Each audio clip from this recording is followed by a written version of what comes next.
തിരഞ്ഞെടുപ്പിന് കാഹളം മുഴങ്ങിയിരിക്കുന്നു. ആദ്യം തദ്ദേശ സ്വയംഭരണ സ്ഥാപനങ്ങളിലേക്കുള്ള തിരഞ്ഞെടുപ്പ് നടക്കും. അതിനുശേഷം 2026 ആദ്യ പകുതിയിൽ ആദ്യ പാദത്തിൽ തന്നെ നിയമസഭാ തിരഞ്ഞെടുപ്പ് നടക്കും. ഇപ്പോൾ നിയമസഭാ തിരഞ്ഞെടുപ്പിലേക്കും ഒപ്പം തന്നെ തദ്ദേശ സ്വയംഭരണ തിരഞ്ഞെടുപ്പിലേക്കുമുള്ള സ്ഥാനാർത്ഥികൾ സ്വയം അവരോധിത സ്ഥാനാർത്ഥികൾ വരെ ഉണ്ടായിട്ടുണ്ട്. മറ്റു പാർട്ടികളിലൊക്കെ അതങ്ങനെ ഉണ്ടാകുന്നുമുണ്ട്. പക്ഷേ CPM പോലൊരു പ്രസ്ഥാനത്തിന് അങ്ങനെ ഒരു പാർട്ടി അംഗീകരിക്കാത്ത ഒരു നേതാവ് ഒരിക്കലും സ്ഥാനാർത്ഥിയായി എത്തുന്ന കാഴ്ച ഉണ്ടായിട്ടില്ല. മറ്റു പല മണ്ഡലങ്ങളിലും കോൺഗ്രസിൻ്റെ അടക്കമുള്ള മണ്ഡലങ്ങളിലൊക്കെ ഇപ്പോഴേ സ്ഥാനാർത്ഥികൾ ഫ്ലെക്സ് ബോർഡുകൾ സ്ഥാപിച്ചു കഴിഞ്ഞു തദ്ദേശ സ്വയംഭരണ തെരഞ്ഞെടുപ്പുമായിട്ട് ബന്ധപ്പെട്ടിട്ട്. ഞാൻ പറഞ്ഞു വരുന്നത്, ഈ തദ്ദേശ സ്വയംഭരണ തെരഞ്ഞെടുപ്പിൽ കഴിഞ്ഞ പ്രാവശ്യം മത്സരിക്കുകയും വിജയിക്കുകയും ചെയ്ത് തിരുവനന്തപുരത്ത് മത്സരിച്ച് വിജയിച്ച തിരുവനന്തപുരത്തിൻ്റെ നഗരസഭയിൽ മത്സരിച്ച് വിജയിച്ച മേയറായിട്ടുള്ള ആര്യ രാജേന്ദ്രൻ ഇത്തവണ തദ്ദേശ സ്വയംഭരണ തെരഞ്ഞെടുപ്പിൽ മത്സരിക്കുവാനുള്ള സാധ്യതയില്ല. അതായത് മേയർ പദവിയൊക്കെ ഉപേക്ഷിച്ച് നിയമസഭയിലേക്ക് കടക്കുവാനുള്ള സാധ്യതയാണ് ഇപ്പോൾ തേടിക്കൊണ്ടിരിക്കുന്നത്. അതുകൊണ്ട് തന്നെ ആര്യ രാജേന്ദ്രൻ ഈ വരുന്ന നിയമസഭാ തെരഞ്ഞെടുപ്പിൽ മത്സരിക്കുവാനുള്ള സാധ്യത കൂടുതലാണ്. അത് ഞാൻ ആദ്യം പറഞ്ഞ പോലെ മേയർ പദവിയിൽ തിളങ്ങി നിന്ന കാലത്ത് നിന്ന് എനിക്ക് തോന്നുന്നു ഏറ്റവും ചെറിയ പ്രായത്തിൽ ഇത്രയും പ്രായം കുറഞ്ഞ മേയർ എന്ന ഖ്യാതിയിൽ തിളങ്ങിയ ആര്യ രാജേന്ദ്രനാണ് ഈ വരുന്ന തദ്ദേശ സ്വയംഭരണ തെരഞ്ഞെടുപ്പിൽ മത്സരിക്കാതിരിക്കുന്നത്. അത് മത്സരിക്കാതിരിക്കുന്നത് ഇവരുടെ പ്രവർത്തനങ്ങളിൽ CPMന് തൃപ്തിയുള്ളത് കൊണ്ടാണ്. ആ സംതൃപ്തരായ സഖാക്കൾ ആര്യ രാജേന്ദ്രന് അതിനേക്കാളും വലിയൊരു ഇടം നൽകുകയാണ്. ഒരു MLA പദവിയിലേക്ക് എത്തിപ്പിക്കുവാനുള്ള ഒരു ശ്രമം നടത്താൻ പോവുകയാണ്. അപ്പോൾ കഴിഞ്ഞ കാലഘട്ടങ്ങളിലൊക്കെ ഈ മേയർ പദവിയിൽ നിന്നിട്ടുള്ള ഇവരുടെ പ്രവർത്തനം വളരെ 22 വയസ്സുള്ള ഒരു കൊച്ചു സ്ത്രീയായിരുന്നു. ആ കാലഘട്ടത്തിൽ അവരുടെ പ്രവർത്തന മികവ് എന്ന് പറയപ്പെടുന്നത് അന്ന് ആരും പ്രതീക്ഷിക്കുന്ന തരത്തിലല്ലായിരുന്നെങ്കിൽ കൂടിയും വിവാദങ്ങളിലൂടെ മാത്രം കടന്നുപോയിക്കൊണ്ടിരുന്ന ഒരു മേയറായിരുന്നു എന്നുള്ള കാര്യത്തിൽ സംശയമില്ല. പ്രായത്തിൻ്റെ പക്വതയില്ലായ്മയും ഒപ്പം തന്നെ ഈ എക്സ്പീരിയൻസ് എന്നുള്ളത് ഇല്ലായ്മയൊക്കെ വലിയ ഘടകങ്ങളായിരുന്നു. അന്ന് ഇതുപോലെ കുപ്പായം തച്ചു വെച്ചവരുണ്ടായിരുന്നു. ഈ മേയർ സ്ഥാനത്തിന് വേണ്ടി കുപ്പായം തച്ചു വെച്ച പല വനിതാ സഖാർത്ഥികളുണ്ടായിരുന്നു. പക്ഷെ അവർക്കാർക്കും വിജയിക്കാൻ കഴിഞ്ഞില്ല. പിന്നിൽ നിന്നുള്ള കൊത്തു കാരണം പലരും പരാജയപ്പെട്ടു പോയ സാഹചര്യത്തിലാണ് അവസാനം ഏറ്റവും പ്രായം കുറഞ്ഞ ആര്യ രാജേന്ദ്രൻ മുടമുകൾ നിന്ന് മത്സരിച്ച് വിജയിച്ച് കയറി വരുന്നത്. അവസാനം വനിതാ മേയർ എന്നുള്ള പദവിയിലേക്ക് അവർക്ക് എത്താൻ കഴിയുന്നതും അവരുടെ പ്രവർത്തനങ്ങൾ എന്ന് പറയപ്പെടുന്നത് പാർട്ടി വിലയിരുത്തിയപ്പോൾ പാർട്ടിക്ക് പക്ഷേ വളരെ വലിയ കാര്യങ്ങളാണ്, അല്ലെങ്കിൽ വലിയ രീതിയിലുള്ള പ്രവർത്തനങ്ങളാണ്, മികച്ച പ്രവർത്തനങ്ങളാണ് ആര്യ രാജേന്ദ്രൻ നടത്തിയിട്ടുള്ളത് എന്ന് കണ്ടുപിടിക്കാൻ കഴിഞ്ഞത് വലിയ കാര്യം തന്നെയാണ്. കാരണം ആര്യ രാജേന്ദ്രനെ പോലുള്ളവർക്ക് പിന്നിൽ പ്രവർത്തിക്കുവാൻ വലിയ ഗോഡ്ഫാദർമാരുണ്ടെങ്കിൽ ഏത് നേതാവിനും നാളെ നിയമസഭയിലേക്ക് മത്സരിച്ച് കയറാൻ കഴിയും. അതിൻ്റെ ഒരു ഉത്തമ ഉദാഹരണമാണ് ആര്യ രാജേന്ദ്രൻ തദ്ദേശ സ്വയംഭരണ തെരഞ്ഞെടുപ്പിൽ മത്സരിക്കാതെ ഈ അടുത്ത നിയമസഭാ തെരഞ്ഞെടുപ്പിൽ മത്സരിക്കുവാനുള്ള സാഹചര്യത്തിലേക്ക് എത്തുന്നതാണ്. അപ്പോൾ ഇനി ആര്യ രാജേന്ദ്രനെ CPM നിയമസഭയിലേക്ക് മത്സരിപ്പിക്കുന്നതിലൂടെ അർത്ഥമാക്കുന്നത് കുറച്ചുകൂടി മുതിർന്ന പദവിയിലേക്ക് അവരെ കൊണ്ടുവരിക എന്നുള്ളതാണ്. 2 മണ്ഡലങ്ങളിൽ ഇവർക്ക് സാധ്യതകൾ കൽപ്പിക്കുന്നുമുണ്ട്. ചർച്ചകൾ അതുമായിട്ട് ബന്ധപ്പെട്ടിട്ട് ഇപ്പോൾ പുരോഗമിച്ചു കൊണ്ടിരിക്കുകയാണ്. ആഴ്ചകൾ മാത്രമാണ് തദ്ദേശ സ്വയംഭരണ തെരഞ്ഞെടുപ്പിന് ഉള്ളതെങ്കിൽ കൂടിയും ആ കാലഘട്ടങ്ങളിൽ പ്രചണ്ഡ പ്രചരണം നടത്തുന്ന CPMൻ്റെ ഭാഗമാകാൻ മേയർ ആര്യ രാജേന്ദ്രൻ ഉണ്ടായിരിക്കും. പക്ഷേ മേയർ പദവിയിലേക്ക് മടങ്ങിയെത്തുവാനോ അല്ലെങ്കിൽ തദ്ദേശ സ്വയംഭരണ തെരഞ്ഞെടുപ്പിൽ മത്സരിക്കുവാനോ അവരുണ്ടാകില്ല എന്നുള്ളതാണ് നമുക്ക് അറിയാൻ കഴിയുന്നത്. ഈ അധികം വൈകാതെ ഇപ്പോൾ ഒക്ടോബർ നവംബർ നവംബറിലായിരിക്കും തെരഞ്ഞെടുപ്പ് വരാൻ പോകുന്നത്. അധികം വൈകാതെ തന്നെ തെരഞ്ഞെടുപ്പ് പ്രഖ്യാപനം ഉണ്ടാകും. ഈ പ്രഖ്യാപനം കൂടി കഴിഞ്ഞു കഴിഞ്ഞാൽ പിന്നെ അതോടുകൂടി സ്ഥാനാർത്ഥികളുടെ നിർണ്ണയമാണ്. സ്ഥാനാർത്ഥി നിർണ്ണയത്തിലേക്ക് കടന്നു കഴിയുമ്പോൾ അതിനകത്ത് ഇപ്പോഴുള്ള പലരും ഉണ്ടാകുവാനുള്ള സാധ്യതയും കുറവാണ്. കാരണം കഴിഞ്ഞ 2-3 ടേമുകളായിട്ട് CPMനോടൊപ്പം മത്സരിക്കുന്ന പലർക്കും ചിലപ്പോൾ മത്സരിക്കാൻ കഴിയില്ല. പുതിയ പല മുഖങ്ങളും വരികയും ചെയ്യും എന്നുള്ളതാണ് ഏറ്റവും വലിയ പ്രത്യേകത. ഈ ആര്യ രാജേന്ദ്രൻ തന്നെ വന്നത് നമുക്കറിയാം. 22 വയസ്സ് തികയുന്നതിന് മുൻപാണ് ആര്യ രാജേന്ദ്രൻ തിരുവനന്തപുരം കോർപ്പറേഷൻ്റെ മേയർ പദവിയിലേക്ക് എത്തിച്ചേരുന്നതും. അന്ന് തന്നെ പ്രതിപക്ഷമായിട്ടുള്ള BJP ഇതിനെതിരെയൊക്കെ രംഗത്ത് വന്നിരുന്നു. പക്ഷേ പക്വതയില്ലാത്ത മേയർ എന്നുള്ള തരത്തിലുള്ള വിമർശനങ്ങളൊക്കെ മേയർക്കെതിരെ ഉന്നയിക്കുകയൊക്കെ ചെയ്തു. രാഷ്ട്രീയ എതിരാളികളുടെ വിമർശനമൊക്കെ ഏറ്റുവാങ്ങിക്കൊണ്ടായിരുന്നു അവരുടെ ആദ്യകാലത്തെ തുടക്കം എന്ന് പറയപ്പെടുന്നത്, ഈ മേയർ പദവിയിലേക്കുള്ള തുടക്കം. എന്നാൽ മറ്റേതൊരു മുതിർന്ന അംഗത്തെക്കാൾ മികച്ച പക്വതയിൽ ആര്യ രാജേന്ദ്രൻ പ്രവർത്തിച്ചു എന്നുള്ളതാണ് CPMൻ്റെ നേതാക്കളടക്കം പറയുന്നത്. ഇത്രയും വലിയ പ്രവർത്തനങ്ങളായിരുന്നു എന്നുള്ളത് ഈ തലസ്ഥാനത്തെ ജനങ്ങൾ തിരിച്ചറിയും. അവർ വിധി എഴുതും എന്താണ് ആര്യ രാജേന്ദ്രൻ്റെ പ്രവർത്തനങ്ങൾ എന്നുള്ളത്. കഴിഞ്ഞ 5 വർഷത്തിനിടെ നിരവധി വലിയ പരിപാടികളാണ് തിരുവനന്തപുരം നഗരസഭ സാക്ഷ്യം വഹിച്ചത് എന്നാണ് പറയപ്പെടുന്നത്. ഒപ്പം തന്നെ ഒട്ടേറെ സാംസ്കാരിക പരിപാടികൾ സംഘടിപ്പിച്ചിരുന്നു എന്ന് പറയപ്പെടുന്നു. യുവാക്കൾക്കും വയോജനങ്ങൾക്കും ആനന്ദം നൽകുന്ന പരിപാടികളെല്ലാം നടത്തിയെന്ന് പറയപ്പെടുന്നു. എല്ലാം ഒന്നിനൊന്ന് മെച്ചമായി എന്നുള്ളതാണ് CPM-ൻ്റെ വിലയിരുത്തൽ. ആര്യയ്ക്ക് യുവജനങ്ങൾക്കിടയിലുള്ള സ്വീകാര്യത അത് ഉപയോഗപ്പെടുത്താൻ CPM ഇതിലൂടെ കഴിഞ്ഞു, അല്ലെങ്കിൽ ആ പരിപാടികളിലൂടെ നടത്തി അല്ലെങ്കിൽ നടത്താൻ ശ്രമിച്ചു എന്നുള്ളതാണ് പറയപ്പെടുന്നത്. അങ്ങനെയാണെങ്കിൽ ഇനി വരുന്ന തിരഞ്ഞെടുപ്പിലും ആ ഒരു യുവാക്കളുടെ സാന്നിധ്യം അല്ലെങ്കിൽ യുവതികളുടെ സാന്നിധ്യത്തെ കൂടുതൽ പ്രയോജനപ്പെടുത്തുന്ന തരത്തിലേക്ക് കൊണ്ടുപോവുക എന്നുള്ളതാണ് CPM-ൻ്റെ ലക്ഷ്യം. പക്ഷേ ദേശീയ അന്തർദേശീയ തലത്തിലുള്ള പുരസ്കാരങ്ങൾക്ക് മേയർക്ക് ഈ ആര്യ രാജേന്ദ്രന് ലഭിച്ചതടക്കം വലിയ പ്രവർത്തനങ്ങൾ, വലിയ മികച്ച പ്രവർത്തനങ്ങൾ നടത്തി എന്നൊക്കെയാണ് CPM-ൻ്റെ വാദം. പക്ഷേ തലസ്ഥാനത്തെ തിരുവനന്തപുരം നഗരത്തിലെ നഗരവാസികൾക്കറിയാം മേയർ എന്നും ഒരു വൻ പരാജയമായിരുന്നു എന്നുള്ള കാര്യത്തിൽ സംശയമില്ല.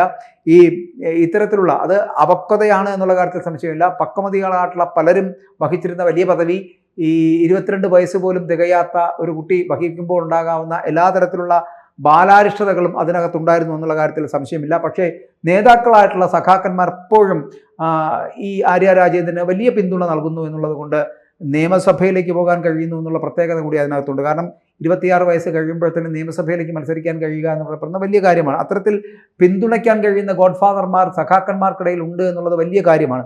ആര്യ രാജേന്ദ്രനെ പോലുള്ളവർക്ക് വേണമെങ്കിൽ അങ്ങനെ ഈ പദവിയിലേക്ക്, നിയമസഭാ പദവിയിലേക്ക് എത്തിച്ചേരാൻ കഴിയുന്നു എന്നുള്ളതാണ്. അപ്പോൾ കാര്യങ്ങളൊക്കെ ഇങ്ങനെയാണെങ്കിൽ കൂടിയും വരുന്ന തദ്ദേശ സ്വയംഭരണ തെരഞ്ഞെടുപ്പിൽ മത്സരിക്കാതെ മാറി നിൽക്കുകയാണ് ആര്യ രാജേന്ദ്രൻ. മേയർ പദവി എന്നുള്ളത് ഇനിയിപ്പോൾ ജനറൽ സീറ്റായി മാറും. അതാണ് ഇതിൻ്റെ ഏറ്റവും വലിയ പ്രത്യേകത എന്നുള്ളത്. അല്ലാതെ മേയർ സീറ്റ് വനിതാ സംവരണത്തിലേക്ക് പോകുന്നില്ല എന്നുള്ളത് കൊണ്ടാണ് വളരെ കൃത്യമായി ബുദ്ധി ഉപയോഗിച്ച് സ്ട്രാറ്റജിക്കൽ ഓപ്പറേഷൻ തദ്ദേശ സ്ഥാപനങ്ങളിൽ മത്സരിച്ച് എവിടെയെങ്കിലും ഒരിടത്ത് നിന്ന് മത്സരിച്ച് അഥവാ വിജയിച്ചാൽ പോലും ഒരു മെമ്പറായി, ഒരു കൗൺസിലറായി മത്സരിച്ച് അവരുടെ കൂടെ നിൽക്കാമെന്നല്ലാതെ ഇനിയൊരു മേയർ പദവിയിലേക്ക് എത്താൻ കഴിയില്ല എന്നുള്ളത് ആര്യയ്ക്കും അറിയാം. അതുകൊണ്ട് തന്നെ ആര്യ ഈ മത്സരത്തിനുണ്ടാവില്ല, ഈ തദ്ദേശ സ്വയംഭരണ തെരഞ്ഞെടുപ്പിലെ മത്സരത്തിൽ ഉണ്ടാവില്ല. പകരം നിയമസഭയിലേക്ക് മത്സരിക്കും. കാരണം ഞാൻ ഈ പറഞ്ഞ പോലെ ഇത് ജനറൽ സീറ്റായി മാറുകയാണ് മേയർ പദവി എന്ന് പറയപ്പെടും. അതുകൊണ്ട് തന്നെ മറ്റു ചില നേതാക്കളെയാണ് ഇപ്പോൾ ഈ പദവിയിലേക്ക് CPM ലക്ഷ്യമിടുന്നത് എന്നുള്ളതാണ്. അത് ഞാൻ ആദ്യം പറഞ്ഞത്. പല പുതിയ മുഖങ്ങളും ഇതുമായിട്ട് ബന്ധപ്പെട്ടിട്ട് പുറത്തു വരും. കാരണം ശിശുക്ഷേമ സമിതിയുടെ പ്രസിഡന്റായിരുന്ന SP ദീപക്, ഇല്ലെങ്കിൽ മുൻ മേയറായിട്ടുള്ള K ശ്രീകുമാർ, പിന്നെ അല്ലെങ്കിൽ ചാല സുന്ദർ, ജെയിൻ കുമാർ എന്നിവരെല്ലാം ഈ മേയർ സ്ഥാനത്തേക്ക് മത്സരിക്കുവാൻ ഇടയുള്ളവരാണ്.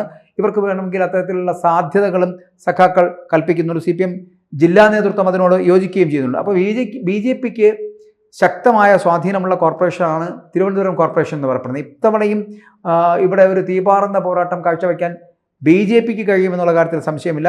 പക്ഷേ പല പ്രചരണങ്ങളും നമുക്കറിയാമല്ലോ, എല്ലാ സമയത്തും എല്ലാ കാലത്തും പലപ്പോഴും 87 ശേഷമുള്ള കണക്കുകൾ ഇങ്ങോട്ട് പരിശോധിച്ച് നോക്കുകയാണെങ്കിൽ ആ 87 കണക്കുകൾക്ക് ശേഷം പലപ്പോഴും LDFന് സ്വാധീനമുള്ള മേഖലയായി തിരുവനന്തപുരം നഗരസഭ മാറിയിരുന്നു എന്നുള്ള പ്രത്യേകതയുണ്ട്. അങ്ങനെ പലവട്ടം ഈ തിരുവനന്തപുരം നഗരസഭ ഭരിച്ചതിൻ്റെ ഒരു ഖ്യാതിയോടുകൂടിയാണ് ഇവിടെ വീണ്ടും തദ്ദേശ സ്വയംഭരണ തെരഞ്ഞെടുപ്പിലേക്ക് എത്തപ്പെടുമ്പോൾ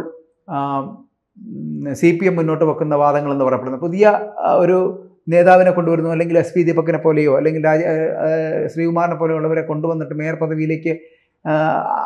പദവി അലങ്കരിക്കുവാനുള്ള ഒരു ശ്രമം നടത്തുന്നുണ്ട്. ഇതേപോലെ തന്നെ ആയിരിക്കും കോൺഗ്രസിനുള്ളിലും ചില പ്രവർത്തനങ്ങൾ നടത്താൻ പോകുന്നത്. അതിനകത്ത് ശരത്ചന്ദ്ര പ്രസാദിന് അടക്കമുള്ളവരെ മേയർ പദവിയിലേക്ക് കൊണ്ടുവരുന്നുണ്ട്, ശ്രമം നടക്കുന്നുണ്ട്. പക്ഷേ കോൺഗ്രസിനൊക്കെ എത്രത്തോളം ഇവിടെ അവരുടെ വിജയസാധ്യത എന്ന് പറയപ്പെടുന്നത് വളരെ കുറവാണ്. കാരണം ഈ കോൺഗ്രസിൻ്റെ പ്രവർത്തനങ്ങൾ മെച്ചപ്പെടുത്തിയെടുക്കുവാൻ കോൺഗ്രസിന് കഴിയുന്നില്ല എന്നുള്ളതാണ് അവരുടെ വെല്ലുവിളിയായി നിൽക്കുന്നത്. അതുകൊണ്ട് തന്നെ അടുത്ത വർഷം ആദ്യപാദത്തിലാണ് നിയമസഭയിലേക്ക് മത്സരം നടക്കുന്നത്. ഈ വേളയിൽ ആര്യ രാജേന്ദ്രൻ മത്സരിക്കുന്ന കാര്യം ഉറപ്പായിരിക്കുന്നു. കാരണം നിയമം ഉൾപ്പെടെയുള്ള 2 മണ്ഡലങ്ങളുടെ പേര് ഇപ്പോൾ തന്നെ പരിഗണിക്കപ്പെടുന്നുണ്ട്. ഇക്കാര്യത്തിൽ അന്തിമ തീരുമാനം ആയിട്ടില്ല എങ്കിൽ കൂടിയും ചർച്ചകൾ പുരോഗമിക്കുകയാണ്.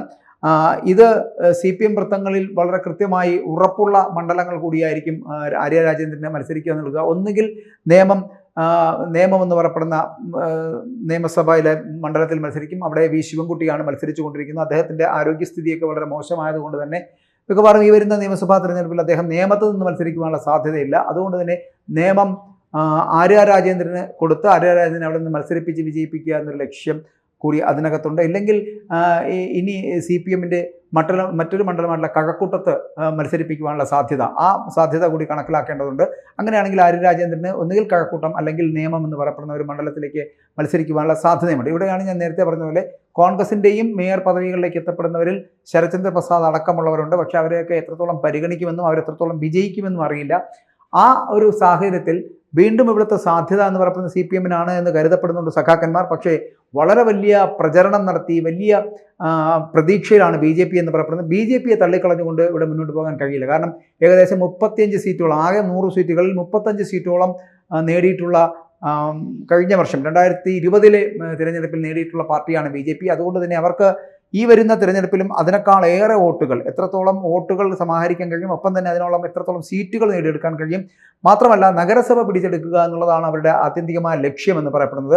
തിരുവനന്തപുരവും തൃശ്ശൂരും നഗരസഭകൾ പിടിച്ചെടുക്കുക എന്നുള്ളതാണ് അവർ മുന്നോട്ട് വച്ചിരിക്കുന്ന അജണ്ടയും. അതിൽ തൃശ്ശൂർ നഗരസഭ പൂർണ്ണമായിട്ടും അവർക്ക് അങ്ങനെ എത്താൻ കഴിയുന്ന ഒരു സ്ഥിതിവിശേഷമുണ്ട്. ഒപ്പം തന്നെ തിരുവനന്തപുരത്തിനും എത്താൻ കഴിയും. തിരുവനന്തപുരത്തും ഏകദേശം ഒരു 44ഓളം സീറ്റുകളിൽ, 44-45ഓളം സീറ്റുകളിൽ വിജയിച്ചു കയറുവാൻ സാധ്യതയുണ്ട് BJP എന്നുള്ളതാണ്. അങ്ങനെയാണെങ്കിൽ വരുന്ന തിരഞ്ഞെടുപ്പ് കഴിയുമ്പോൾ ഒരു ത്രികോണ മത്സരം നടക്കുന്ന തിരുവനന്തപുരം നഗരസഭയിൽ തൂക്ക്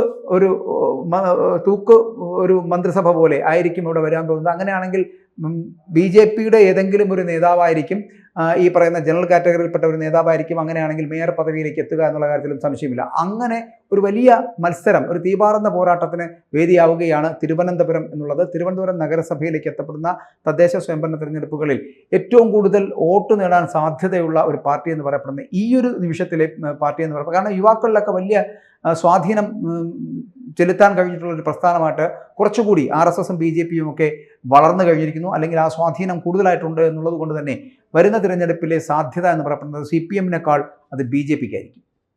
കൂടുതൽ വാർത്തകളും വിശേഷങ്ങളും നിങ്ങളിലേക്ക് എത്താൻ ABC മലയാളം സബ്സ്ക്രൈബ് ചെയ്യുക, ബെൽ ബട്ടണും അമർത്തുക.